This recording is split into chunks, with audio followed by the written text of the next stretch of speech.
Welcome to A Friend of Mine, a series of conversations with some incredible and inspiring women in business from regional and rural Australia. I'm Kimberley Furness, your host and the founder and editor of Oak Magazine, and I cannot wait to introduce you to some amazing female entrepreneurs who will share with you their experience and knowledge of what it takes to start, grow and scale a successful business. So let me introduce you to a friend of mine. Nicole Gleeson is quite simply a healthcare hero. When she isn't working as a clinical nurse specialist at a large tertiary hospital in Melbourne, Nicole is disrupting the first aid training scene through her business, Rhythm First Aid. Nicole is determined that your postcode should not define the level of first aid training or access to resources you receive. Since 2018, Rhythm First Aid has been providing families and businesses in rural and regional Victoria with first aid training. Nicole shares with us her pathway into nursing and the catalyst to her launching Rhythm First Aid, transitioning from co-founder to sole director, the impact of COVID on her business, and most importantly, some first aid tips that might just help you save a life one day. Meet my friend Nicole from Rhythm First Aid. Hello, Nicole, and welcome to the podcast. Thanks, Kimberley. Thanks for having me on today. You're so welcome. You are a healthcare hero in every sense of the word. Now, this last 18 months must have been incredibly difficult. So I just actually want to pause and ask, how are you? How are you coping with everything? Oh, thank you. I'm not too sure about the word hero. I certainly don't feel like a hero, but yes, I am a healthcare professional. And I'm actually really good at the moment. So it depends on the day that you ask me or the time or what's happening around the state and in the community. But at the moment, I'm really good. I'm feeling very optimistic and very positive about the outlook and how things will continue the trajectory to the end of the year. Yeah, because you work in, one of the most popular hospitals in Melbourne. Yes. You live in country Victoria as well. Mhm. What is it that drew you to a career in healthcare? Um, Great question.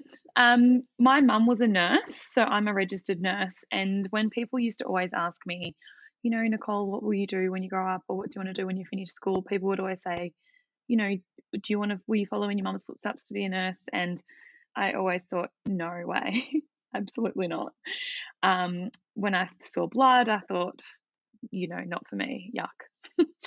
And then I finished school, wasn't entirely sure what I wanted to do, knew that I wanted to be in the field of healthcare, whether that be nursing or something in relation to people and, helping people, I guess. And then so I studied a double degree of nursing and psychology. Despite studying nursing at uni, I still wasn't 100% sure if I wanted to become a nurse, but I thought it would be easy to, once I was at university, see what subjects I liked and then transfer as appropriate. And then I had one of my clinical nursing placements was at a pediatric ward, so a kids ward at a large regional hospital, and I just loved it. And I thought, this is me. This is exactly what I want to do. And so that's what's led me to my career as a pediatric nurse. Wow. And how long have you been doing this for then? So I have been a nurse for 8 years now, and yeah, loving it. It's such an amazing career, the way that the amount of opportunities and yeah, you can work casually, you can work full time, you can work part time. The different areas that you can go into as a nurse is amazing. So it's such a great career. It's actually quite flexible, really, isn't it? Oh, completely. I've worked a bit as a school nurse, and so that's school hours. You can work. The place that I work is shift work, so lots of shift work. You can up your hours. You can, decrease your hours as needed. It's incredibly flexible. Yes. And I suppose this is maybe what's given you that opportunity to start your own business, which is Rhythm First Aid. Could you tell me a little bit about what was the catalyst to starting your business, and how did you go about it? How did this all come about? Yeah, so I guess in answer to the first part of the question, because nursing is so flexible, I work 12-hour shifts. And so working full time and working 12-hour shifts is only working 13 days a month. So you do have a lot of days off, and a lot of time to do whatever you would like in that time. And so for me, I started Rhythm First Aid. So Rhythm First Aid is a first aid training company that is based in regional Victoria, and we service regional and rural areas. So I guess with my experience working, within a large trauma centre, seeing the difference between children that are from regional and rural areas versus those that present from metropolitan areas, sometimes, absolutely not always, but sometimes the lack of resources or the longer ambulance wait times can have impact on the care that that patient receives. And I just saw that there was such a huge gap. I wanted to ensure that this training and education was accessible and available to everyone. So why should your postcode define the level of training or the resources or education that you receive? And I guess being from a farm, being from a rural area, this is just something that I really felt like I could improve in this space, pair with my knowledge of working in the healthcare sector and being from that rural area to try and bridge that gap across regional and rural Mm, Victoria. it's amazing. And that was 2018, was it, when you started out? Yes, I'd had the idea for many years prior to that, but yeah, it took a little while to gain the courage to commence the business, I guess. Yeah. Mm. Any cheerleaders around you that helped you with that? Oh, absolutely. I feel like I have cheerleaders in every day of my life. The business, I started with a school friend. So she is a paramedic, and we started the business together, which was awesome and great experience. And then about 12 months ago, she stepped away from the business. So it's just myself now running the business. And on a day to day basis, I have multiple conversations with friends and cheerleaders that help support the business and think of ideas and provide opportunities. I'm very grateful. Yeah. Well, talking about having a co-founder, what has it been like then going from, a duo to having to run everything by yourself? Because I could imagine having sort of a partner, you can really bounce off each other. But then at the same time, obviously running your own show has its advantages as well. Like, how have you transitioned from partnership to sole director? Yeah, so they both, as you said, having a duo and being on your own, there's definitely advantages and disadvantages of both. The thing that's probably the most challenging, as you mentioned, is not having that person to bounce ideas off and just backing yourself and giving it your all, giving it 110%, or bouncing things off your family and friends. um, Both are challenging, both have been awesome opportunities, but it's great to have such great support around me to help with that process of being a sole director or a sole owner of a business. Yeah. And in the last 12 months, have you really seen Rhythm First Aid take off a lot more? Just being on your own? Like, have you had a little bit more drive behind you to get it up and I suppose fulfill a vision of what you have for it? Yeah, I think so. And my vision is quite large. And so it definitely has grown and increased over the past year. I think a lot of that is to do with the timing as well. Over the last 3 years, we've built up the credibility, and people are starting to get to know or be familiar with the brand and the business. Um, but yeah, it's definitely grown. This year has absolutely been the strongest by far. I think there's a lot of different elements that have worked towards that. One of the things that I love about Rhythm First Aid that just caught my eye straight off the bat was the first aid kits. I mean, not only are they gorgeous looking, but they are just one of those things that, as a mum of four, I know you need in the house. Did you want to tell me a little bit about, like, when did that product come into your offerings, and why is it so popular? Yeah, so the first aid kits are 1 year old now that I think about it, next month in a few days. So, woohoo, happy first birthday to the first aid kits. Essentially, what I have done is I have sourced all of the most popular and the essential and the required items that you need in a first aid kit and housed them, brought them all together and housed them in a beautiful timber box. So parents were often asking myself at work at the hospital and at first aid courses, Nicole, what do I need in a first aid kit? What are the non-negotiables? I've got nothing. Like, I've got a couple of random band-aids under the bathroom sink. Now that I have a child, I feel like I need to be a little bit more organized.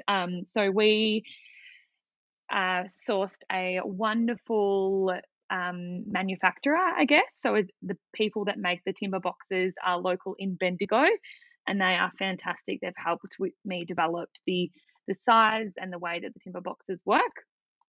And I have used as many local businesses as possible, and we've created these family first aid kits, which look lovely, but they are also incredibly functional and are very popular as a parental leave gift, and to people buying for themselves as they expand their family. Yeah, exactly. And you also, I mean, you've made them aesthetically beautiful as well. Like, I mean, this is something that you could have out on display, really. And you've done this beautiful thing with the straps, made them personalized, like, you'd have Smith family, or something like that. I love how you're bringing in some creativity with your business as well, in that sense. Yeah, thank you. We are pretty proud of the first aid kits. Definitely something, a lot of blood, sweat, and tears that has gone into developing and designing the kits. But I wanted something that was sustainable, locally made, that looked really good, and the option to have the leather on top personalized, I thought was a great point of difference. Everyone loves something to be personalized. It looks great. Most first aid kits are, quite. I was going to say ugly, but yeah, they probably are. It's nice to have something, it's got an awesome kids ice pack in there, kids band aids, it's got the thermometer, it's got, a wound spray, it's got steri strips, everything that you'll need is in there. And then things that aren't safe to use on children. For example, you should not use burn creams on children. So we've taken that out. We've got a first aid, there's a guide that's in there, a contents list. Um, yeah, we're pretty proud of them, and they're going really well. And some, not only are we selling them online to individuals, but we've reached out, and some corporations have reached out to us as well, where we have the ability for the timber to be co-branded. We can put whatever we like on the timber and whatever we like on the leather, because these suppliers are local to Central Victoria, and so that gives us a really great point of difference, I think, as well. Absolutely. I mean, we're coming into Christmas. Like, Mm. if you are a large organization or you work for one that's listening to this, go to your marketing department, go to your HR department, your CEO, whatever it takes to scrap the Christmas pudding and actually get functional gifts, for goodness sake. I tell you, I have a cheese board and wine glasses and all these, I suppose, useless items that have my former corporate work logos on them that I'm never going to use. But my gosh, if someone had given me a first aid kit like this, yeah, it would have just been the best present ever. And I would have to say, like, even your courses, Nicole, and what you provide, I really would, like, personally, I would love to see baby showers um, just changed into something like what you're offering. Yeah, so infant and child first aid courses, and sometimes we've actually done that a couple of times where someone's hosted a baby shower, but we've actually run an infant and child first aid course sort of in the morning, and then it's turned into the baby shower in the afternoon. So it's been really fantastic, because people that are the friends and the family of the expectant parent are attending the baby shower anyway, and they're thinking, well, hey, if you're going to be spending time around my baby, or your own babies, or your nieces and nephews, whoever that may be, it's quite important that you know what to do if you're child was choking or my child had a burn or something like that. So it is, and again, the good thing about the courses is that they are very flexible in where we deliver them, whether that be at our public courses or our private courses or infant and child in home, in baby shower, or if it's, in a workplace puts out an EOI and says to our parents, hey, you know what, we really value health and safety. Let's make sure that, you know what to do and how to manage emergencies in the home as well. Absolutely. I'm just trying to think back to when I might have last done some CPR training. And I honestly believe it was year 7 or 8 at high school. Mm. And it Yeah. was such a joke. Like, you know what I mean? At that Yeah. age, You don't take it you've got seriously. exactly It's no, so none of fun with your us. friends. Yeah. I know. And now I'm like, oh, I mean, my husband has done a number of first aids through Mm. obviously being a school teacher and Yeah. swimming. But yeah, I just think, it's sort of a skill that I know I need and that I'm lacking. So yeah, Yeah. I like that yours, I can either go to such a personalized small group workshop and feel really comfortable Mhm. or, get a group of friends together and you'd come Yeah. out to us and do something. Yeah. And that's something we strive to achieve as well. I've had, a lot of feedback, people saying, going to first aid courses. Someone said to me once, it's like writing a will, you need to do it, it's important, but you just keep putting it off. And when they attended the first aid course, they thought, oh wow, this is actually fun and nice and warm and inviting, and that's something that we strive to do. We want people to feel comfortable. We don't want you to feel awkward, sitting in a town hall and in a sort of a sterile environment. Not that all town halls are sterile environments, but No, that I know what you traditional first mean. aid course might be a Yeah. bit awkward or uncomfortable, whereas we try to provide a more welcoming, warm environment where people ask questions or tell a story, and we have a bit of a laugh and a joke along the way. Yeah. I mean, even just off your Instagram post, Nicole, like I've even learnt a few things in terms of Oh, songs and beats good. per Yeah. minute. And like, I'm amazed by the knowledge that I'm retaining. Oh, good. Yeah. Yeah. And look, I must admit, like, I don't know about anyone else, but if you have more than one kid, sometimes there's always one that's accident prone. It's our second born, just hard at everything that he does. And yeah, I mean, steri strips Yeah, are a lifesaver. absolutely. Yeah, they tend to get a workout in most first aid kits. And a lot of times actually, I mean, we service a lot of farmers and rural and regional areas, and people actually message me and say, look, I bought this first aid kit with the intention of having it for my child, but the first three people that have used it have been myself and, my husband and, his dad have used the steri strips or, yeah, different things as well. So it really is for the whole family. Absolutely. Do you have any success stories or stories of where, the knowledge that people have learnt, so those skills and that from your course has been able to be applied to a real life situation? Yes, quite a few actually, and it's incredibly rewarding, the work that we do. And the reason why it's so rewarding is because I receive messages or phone calls or photos from people saying, oh my goodness, I'm so glad that I did your course. X, Y, and Z happened. If I didn't know what to do, I'd hate to think of what happened. Common things that I receive messages about would be choking and babies and young toddlers saying, last night at dinner, my baby or my child choked, their airway was completely blocked. Thanks to your course, I knew what to do. I knew to stay calm, take them out of their hard chair and start doing 5 back blows and 5 chest thrusts. The item, was dislodged and baby's okay. I'm completely traumatized from it, but I'm just so grateful that I was educated in infant child first aid and, knew what to do. Wow, that does sound rewarding. So rewarding, so Yeah. important. You have a Yeah. business that is making a positive impact, Nicole. Yeah, I've Yeah. got goosebumps. Yeah. Now, COVID, can't avoid it, no matter what industry you are in. Yeah.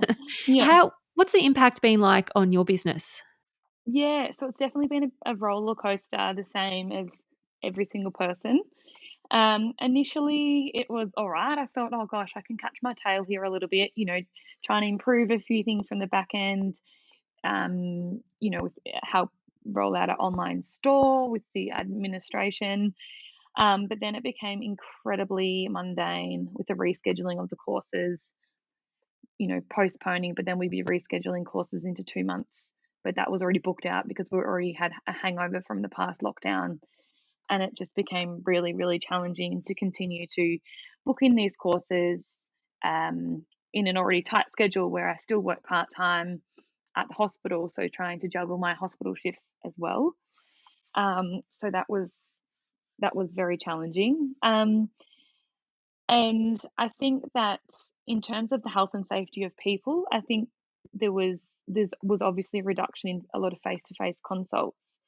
There was surgery that was postponed. I think we all know of a case or two where there's been a misdiagnosis because that face-to-face consult wasn't available, and some people were really hesitant to seek help because they didn't want to put additional pressure on the healthcare system, or they were afraid to attend an emergency department because of COVID.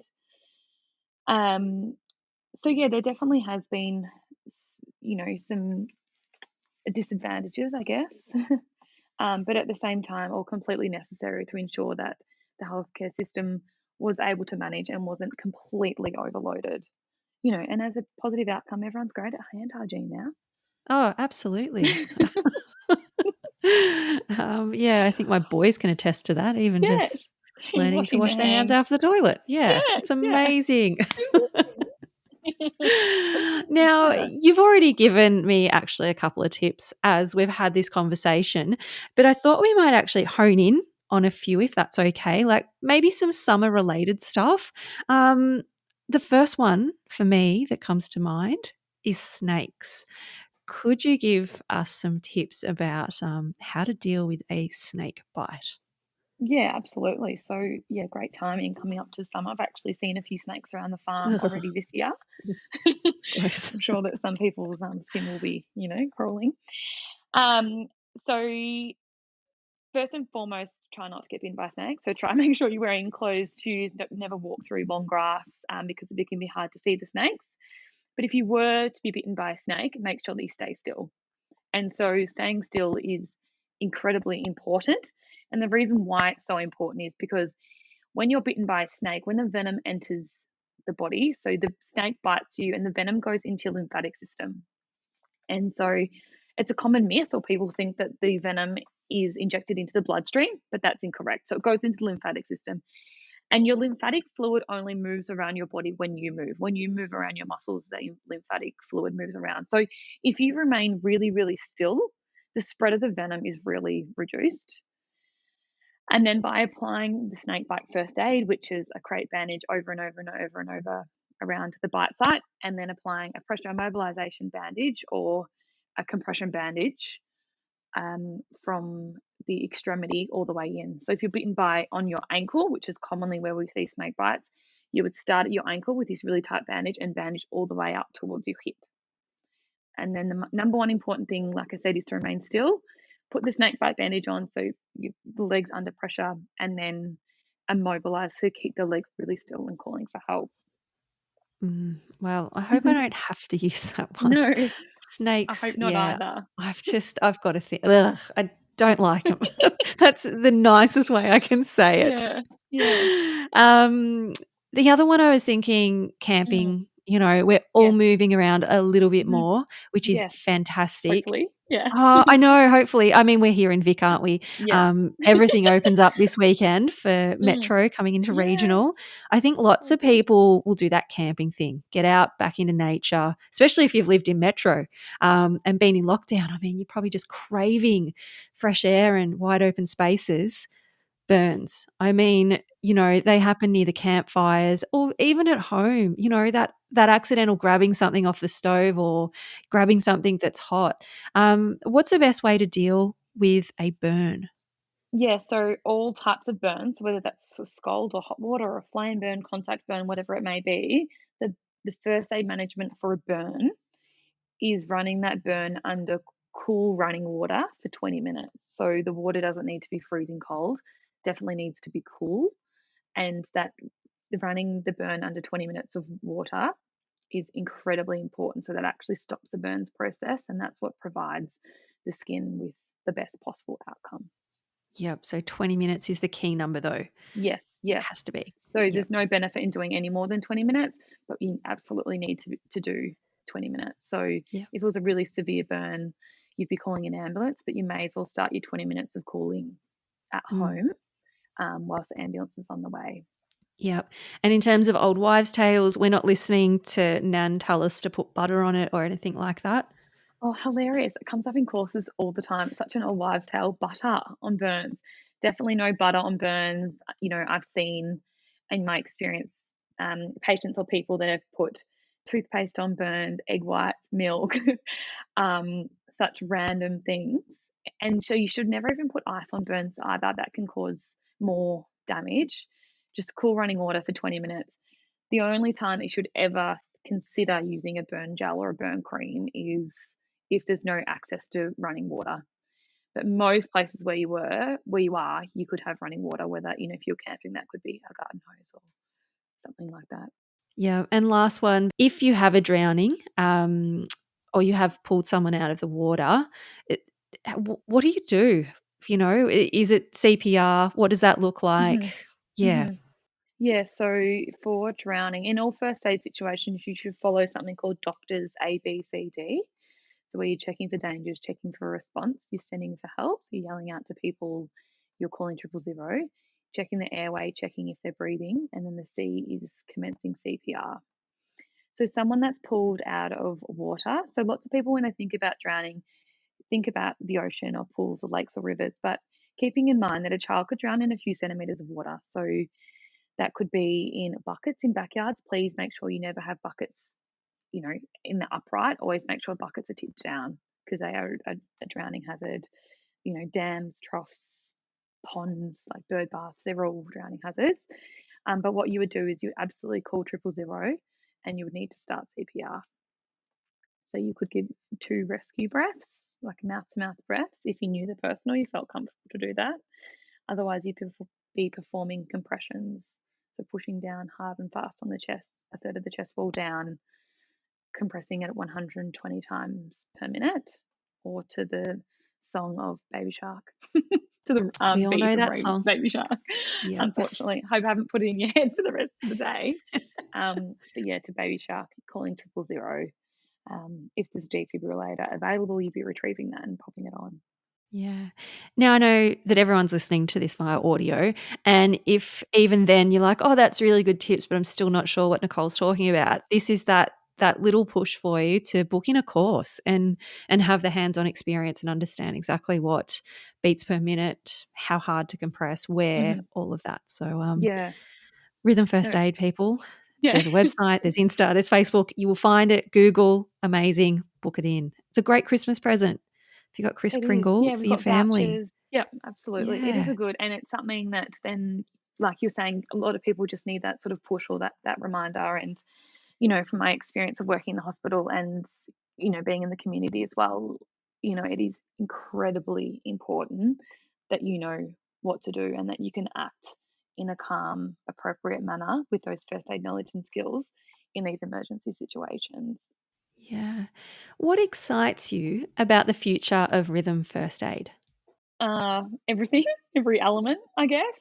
Um, as we've sort of touched on, the measurable impact that we're having on the community and the feedback that I receive. Sometimes I might receive a couple a week, or sometimes I might receive 2 messages in a day, and then maybe not for a little bit longer. But we are improving the health outcomes of people, and people are using their knowledge and skills to literally save a life. So this is incredibly motivating. So the the growth of the courses is incredibly exciting. We've recently released primary school programs, which has been super fun. So heading around to primary schools and teaching those students about, the importance of what to do if you can't wake up mum or dad, or what to do if you get bitten by a snake. The importance of children knowing their address. So lots of younger children actually don't know their address. So make sure that the younger children know the house number, the street number, and the town or the suburb.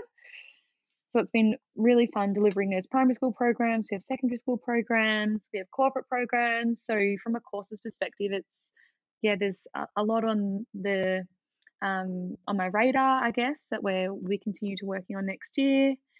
And then from a products and first aid kits perspective, um, we've come really far, but there's still a lot of work, a lot of collaborations in that space, and we're very excited to continue to equip, our friends and communities and Australians for safer futures and to really simply save lives and increase the health outcomes of, your loved ones, your friends, your neighbours, your colleagues. Absolutely. Look, one thing we haven't spoken about at all in this podcast, and it actually has been deliberate on my behalf. I actually wanted to get the insights from you, Nicole, on how to, as you said, improve health outcomes for our loved ones, our friends, and our community. Like, we didn't really talk about your business, so I just want to tell people, have a look at Nicole's website, sign up to her emails, follow her on Instagram, and you will just see this beautifully branded business where everything flows. Your colors are consistent across the board. Your messaging is consistent. I received your email, I think, this morning, one of your campaigns, and even that is beautiful in itself and really easy to move my way down from the start to the finish. Do you know what I mean? They're little bite-sized bits of information, not big slabs of text. And that's what you want. You want people to stay there for a little bit and then obviously head off into something else. One question I will ask you before we do wrap up, media. You've had some great media coverage. You've been on Auction Plus. You're on 7 News, I think, a couple of weeks ago, wearing a gorgeous shirt. Yes. Soho, the girls in Yeah, that Bendigo. we both have. It's so Yes, nice. I bought that shirt because I saw you wearing it and I said, "Where is that from? I need it." And you told me, and I literally bought. We're in lockdown. I literally bought it straight away. So Yep, thank you. influencer. Yeah, Oh, I love mine, and yeah, I think it looks gorgeous, Nicole. I loved it when I saw it. Back to topic. yeah. How did you get that media coverage, that brilliant media coverage, and have you been able to leverage it as well? So the media has all been completely unrelated. So the Auctions Plus article was through Buy from the Bush. So our first aid kits are a bush product. So they're, we're a bush business, so they're listed on Buy from the Bush. And Buy from the Bush is an incredible platform and marketplace. I'm sure that most listeners are familiar with Buy from the Bush, but they're actually Buy from the Bush is a group of female cheerleaders that are cheering on these small businesses, and they assisted and they essentially helped with that article for Auctions Plus. And then in regards to some of the other media that we've had, so the Channel 7, that was very random the way that that came about. That was actually via Instagram, and a reporter had posted on an Instagram story asking if any small businesses had been affected by the Australia Post delays. And I replied and I said, "Oh my God, yes, we have. I was wondering what's happening because I'd been tracking, like I stalk all of our parcels to make sure that they're all delivered. And I'd been tracking that one of the parcels was sitting in sunshine. It had been there for 3 weeks. And then another reporter called me like 10 minutes later, was like, can you do a Zoom interview in like half an hour? I was like, yeah, sure. Quickly had to iron my shirt, put my shirt on, do my hair. So that was through Instagram. And it's just, yeah, there's a lot of people out there that really want to help support local businesses and small businesses. And I think more now than ever, everyone's understanding the importance of supporting these local and small businesses. So just, take every opportunity. And, I was obviously incredibly nervous to be on the news. It was my first time, but I thought, I'm not ready. I don't know what to say. But yeah, just go for it. It did, and it looks great. You had great branding, like you had your boxes set up in the background, which was Mm. fantastic. Your background wasn't busy either. I think that was a great thing, very minimalist, which is what you need so that people can focus on Yes. you and that product. Yes. Look, you had a Yes. couple of oak mags in the back. I I think that's did. really, really good placement. Thank you. I actually had to call my sister-in-law. I was like, "Oh my gosh, I need help." She's like, "What's wrong?" I said, "Nothing's wrong. I need to set up this shot, this Zoom interview." And then the Oak magazines were just sitting there. I was like, "Perfect. We'll sit them there." Like you said, not too busy. Perfect. And you know what I loved? When I posted a photo on our Instagram saying, keep an eye out for 6 p.m. news tonight. You could just see the Oak magazine, and you replied straight away I saying, know. love the Oak or whatever. I was like, Hey, amazing. Just eagle eyes with the product. I can spot Yeah. an oak anywhere in the background of anything. Yeah. My best ones is when, say, like a beauty place or something like that will put up a Mm. photo of their waiting room. I'm like, oh my God, there's an oak on Yes. the coffee table. And yeah, Yes. they're just Well, those moments of joy, aren't they? I mean, you'll never be big absolutely. enough to not appreciate those moments of seeing your product in someone's Oh, home or, yeah. definitely. And particularly when you've got such a beautiful product like oak. I mean, it looks good everywhere. So no matter why, you're spotting it in the background of different shots or, yeah, on social media because people put it there because it looks good. It's a bit of Oh, it's styling come as together well. well, Yeah. thankfully. Yeah, we've got there. Yeah. Yeah. Absolutely. Now, to wrap us up, Yeah. could you please tell us about a friend of yours that we all need to know about? Okay. So the first friend of mine that you should all know about is Sammy Veal. So Sammy is a yogi and she's also an artist as well. Sammy has her own delightful oil paintings called Veal Art, Veall art. We have some of her art proudly hanging in our living room. It's absolutely beautiful. She's cheered me on from the very start. She's a very vibrant, radiant, lovely, lovely friend. And so I would like to shout out to her. And then the second person would be Imogen Roberts. So I'm actually met Imogen and her husband Al. They attended a first aid course in Geelong a couple of years ago, or maybe even less. I can't remember exactly when. But they're a husband and wife duo on the Surf Coast. They've got um, a business where they essentially make really, really nice beds. And Al's a chippy, and Imogen is marketing guru. She's very clever, creative, and all rounder. And she has helped me a lot over the last 18 months or so um, with my business, being answering a few questions, helping me with a few creative things. And they've also just released their podcast as well called Talk Shop, which is tips for businesses. So very excited to continue to listen to that podcast as well. Oh, love it. I love the name, Yeah. Talk Shop. Yeah, Awesome. it's cool, isn't it? Yeah, definitely. Yeah. Good. Well, we will add those to the show notes so that everyone else can find these friends of yours and follow along. Thank you for being on the podcast, Nicole. I think that this is one of those ones that people need to listen to in terms of just upping their health knowledge or their knowledge of what to do in an unfamiliar situation.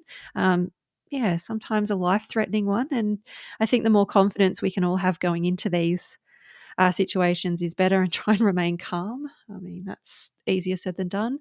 I think you're just amazing. I really do. And yeah, I thank you for your support as well of Oak. I think that's been the most exciting thing to come from it. We've been able to talk and do a podcast. So Yeah. No, thank you, Kimberley. You're such a huge cheerleader for all rural and regional Australia and for women in business. So a huge thank you to you as well and for what you're doing for small businesses like Rhythm First Aid. oh, thank you. It's easy to do. You all have amazing stories. Yeah, they're just all I'm doing is the platform for you to share. It's amazing. People need to listen to this stuff, and who knows? It might give them either the confidence to go ahead and do something themselves, or probably more importantly in this instant is sign up to one of your courses, book in maybe for a first aid kit, get one for Christmas. I'd love to see one under my tree if any of my Yeah. family are listening. Kris Kringles. Yeah. Yeah, I don't need just the generic voucher this year or the money in the envelope. You can, yeah, go and buy me a first aid kit. Thank you again. And yeah, I look forward to following you on Insta and seeing what other wonderful things you do. Wonderful. Thanks for having me on and looking forward to seeing the next guests on your podcast and looking forward to reading all about issue 11 for Oak. I know. It'll be here before we know it. Yeah, very exciting. Thank you, Nicole. No worries. Thanks, Kimberley. Chat soon. Now, before you take off with all that inspiration and knowledge, we'd love for you to leave a review on our podcast so that we can continue to amplify women's voices in the media. And if you have any questions, we'd like to celebrate a win, you can always connect with us on Facebook and Instagram at Oak Magazine AU. I'm so glad we've met and that now you know a friend of mine.